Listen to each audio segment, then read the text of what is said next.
Okay, this is a video to help you with the measurements practice, so let's get started. Questions 1 through 4, I give you the answers, but it's your job to put these answers into the correct number of sig figs. So let's see how many bytes in a gigabyte. So we're going to convert 1 gigabyte to a byte. So I will have 1 gigabyte times, for every 1 gigabyte, there are 1 times 10 to the 9 bytes. You should see the gigabytes cancel. And my final answer with correct sig figs, there's only one sig fig here, 10 to the 9 bytes. Note, my answer that I gave you has the incorrect number of sig figs. It has 1, 2, 3, 4 sig figs in this number. Okay, how many millimeters in 12.3 kilometers?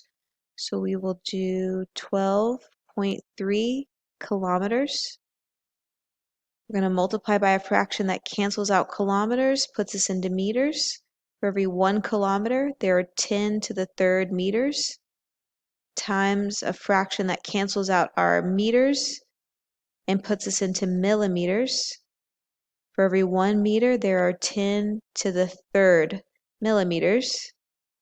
You can see my kilometers cancel, meters cancel, and I have 12.3 times 10 to the third times 10 to the third millimeters. 10 to the third times 10 to the third, you add the exponents, so it's 12.3 times 10 to the third millimeters. And to normalize this answer, take away an order of magnitude from 12.3, add it to the, oh, this is 12 to the 6, 10 to the 6, my apologies. 3 plus 3 is 6. 12.3 times 10 to the 6 millimeters. Normalize, the answer is 1.23 E7, or times 10 to the 7 millimeters. Okay? Find the density of a ball whose mass is 5.7 grams and the radius is 2.33 centimeters.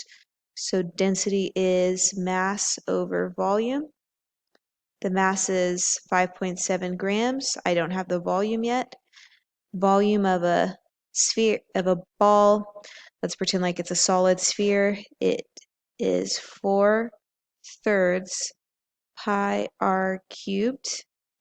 The radius is 2.33 centimeters. So that is 5.7 divided by 4/3 times pi times 2.33 cubed. We can punch this into the calculator. So I turn the calculator on. If you go to alpha y equals, you pull up the fraction menu, you can click enter. We will type the 5.7 up top. Down below, you will have the 4/3, 4 divided by 3, times pi second exponent times r cubed, 2.33 to the third. This is our answer, 1.075 e negative 1. I'm in scientific mode, so don't forget the e negative 1.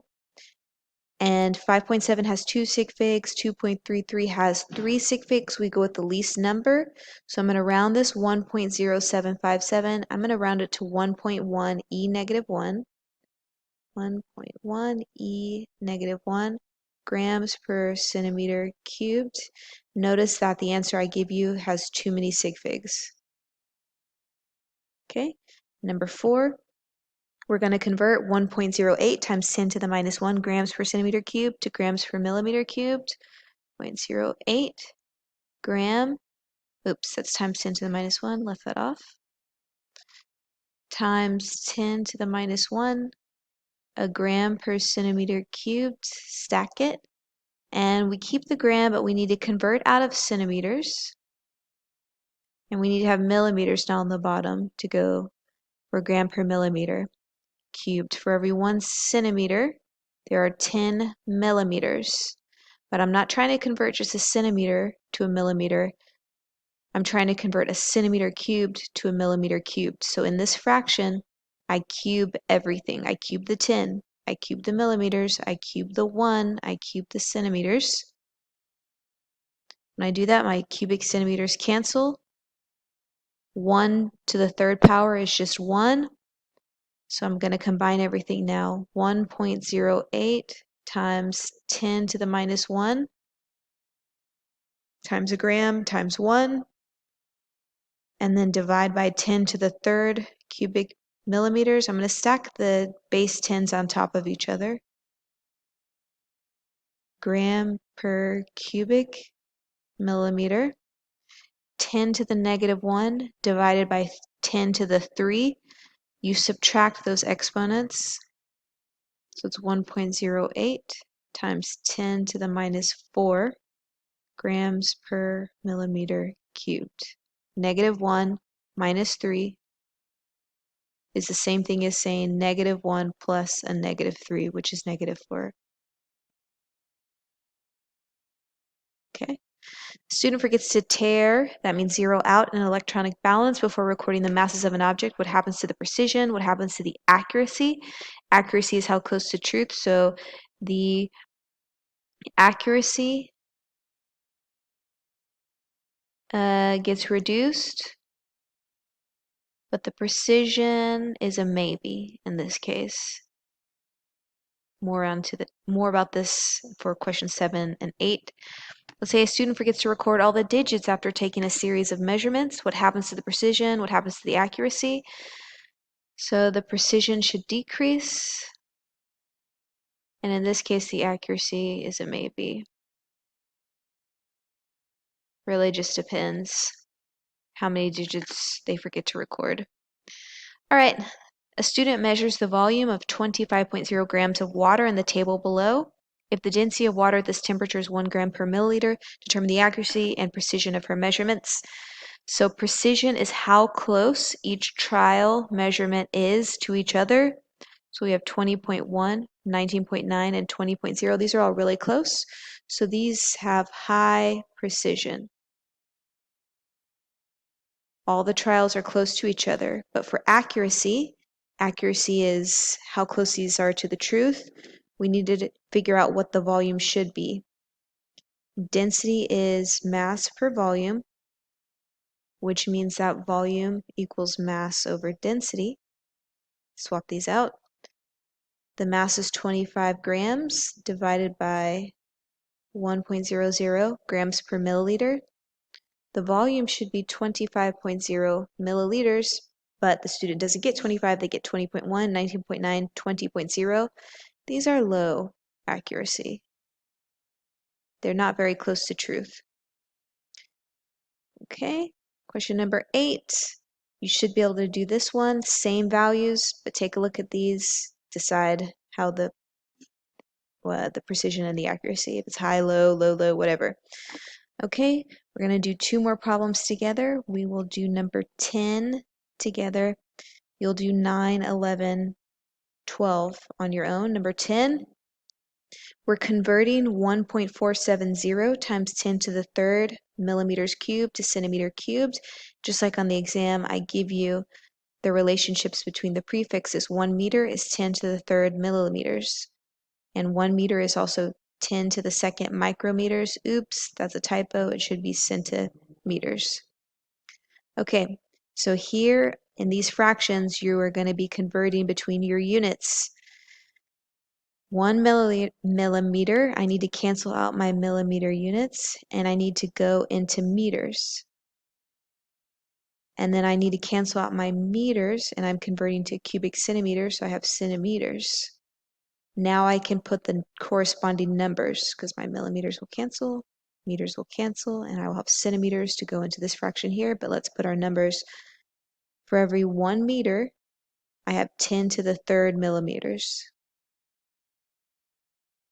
And again, for every 1 meter, I have 10 to the second centimeters. So in the fraction, I only have 10 to the second centimeters up top, divided by 10 to the third on the bottom. All the units in the denominator have canceled. But I'm not converting from a millimeter to a centimeter. I'm converting a cubic millimeter to a cubic centimeter. So I need to raise this fraction to the third. power of a power rule, that's 10 squared raised to the third. I multiply these two exponents, that's 10 to the sixth. 10 to the third raised to the third, I multiply these exponents, that's 10 to the 9. So I have 10 to the 6 divided by 10 to the 9 cubic centimeters. When you're dividing like bases with exponents, you subtract the exponents. So 6 minus 9 is -3. 10 to the -3 cubic centimeters. Now we're ready to finish out the problem because we're converting this number, 1.470 times 10 to the third. I need to multiply that number by 10 to the -3 cubic centimeters. So I'll do that here, 10 to the -3 cubic centimeters. When you're multiplying like bases, you add the exponents. So this becomes 1.470 times 10 -3 plus +3, that's 0 centimeters cubed. And this will be almost my final answer. 10 to the 0 is just 1. Any number raised to the 0 power is 1. So my final answer is 1.470 centimeters cubed. Okay, you will do 9, 11, 12 on your own. For number 13, draw a graph that would follow the form y equals mx plus b. Is this a linear relationship or a directly proportional relationship? Y equals mx plus b, the graph looks like this. Draw your xy axes. And a linear relationship with a y-intercept. This follows the form y equals mx plus b. Remember, if it's directly proportional, there is no y-intercept. The graph goes through the origin. This is y equals m times x. So in this case, this is a linear relationship for y equals mx plus b. Y equals mx is directly proportional. Tried to keep this video as short as I possibly could. Please finish up questions 9, 11, 12. Take a picture of your work and submit this to me via email, or if I saw you in class, finish up this document and return it to me in class. Thanks for watching and study well.